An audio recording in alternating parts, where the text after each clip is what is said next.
Joining us, attorneys Mark Eiglarsh and Lisa Bloom, and joining us as well for his first interview, one of Travis's close friends, Tony Hughes. Now, Tony, you spoke to Travis only days before he was murdered. He opened up to you about Jody's bizarre behavior. Tell us about that.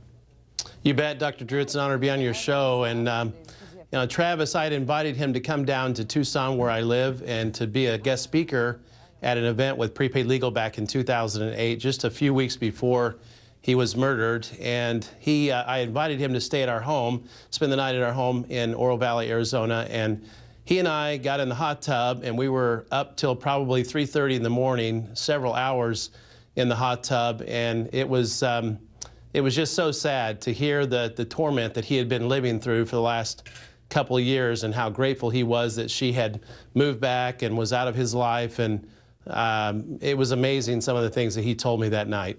I wonder if any of my panel has questions. Mark, you have a question for Tony?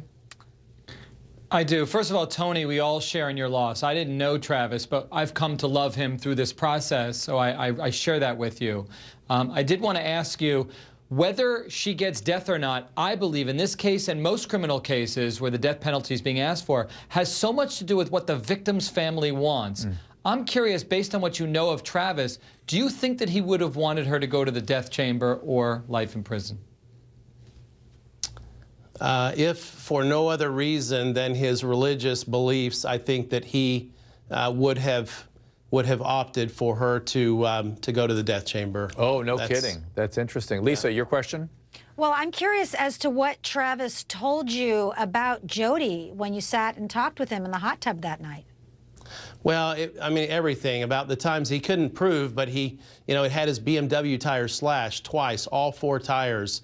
About the times that she would show up in his home. He's sleeping, and he hears his vacuum cleaner going, and Jody's out there vacuuming his floor. All the times that she just showed up totally unwanted.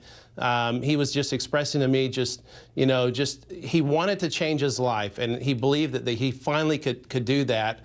But just, all the odd behavior. I remember one time Travis was supposed to speak at one of my events in Phoenix, and I texted him about 10 minutes before, and I said, "Hey, brother, where are you?" And he said, "Man, I'm really sorry. I'm out in the parking lot of the hotel. I've got Jody in my car, or in her car, because I woke up this morning, all 4 of my tires were slashed, and we're having a pretty heated discussion right now." And he never did show up to the event. I called him later, and he said, "Yeah, I was just in no mood to come in and be a speaker that day. I'm really sorry that happened, Tony." And just crazy stuff like that always happening. Tony, again, we are so sorry for your loss. Please, thank you for joining us, and send our regards on to the family. It's hopefully they will see this thing through and they can feel satisfaction and return to their lives.